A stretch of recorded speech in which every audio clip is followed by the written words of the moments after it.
আজকে তোমাদের একটা ক্লে জুয়েলারি বানানোর পিছনে কতটা ধৈর্য আর পরিশ্রম থাকে চলো সেটাই দেখাবো। হারের ট্যাসেল বানানোর জন্য আমি এখানে নিয়েছি কালো ডিএমসি সুতো। তো ভিডিওতে আমি যেভাবে দেখাচ্ছি আমি এইভাবেই আমার হারের ট্যাসেলগুলো তৈরি করি। একটা সুন্দর জুয়েলারি বানানোর পিছনে অনেক বড় একটা গল্প থাকে। প্রত্যেকটা জুয়েলারির জন্য আমাদের নতুন নতুন আইডিয়া বের করতে হয়।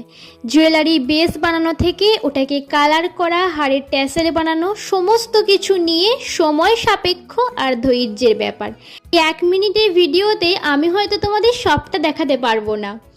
আগে থেকেই আমি এই পলাশ ফুলের বেসটাকে তৈরি করে রেখেছিলাম। তোমরা যদি বলো তাহলে আমি কিভাবে জুয়েলারি বেসগুলো তৈরি করি সেই ভিডিও তোমাদের সঙ্গে শেয়ার করব। এই রকম আরও ভিডিও দেখতে চাইলে চ্যানেলটা সাবস্ক্রাইব করে পাশে থেকো।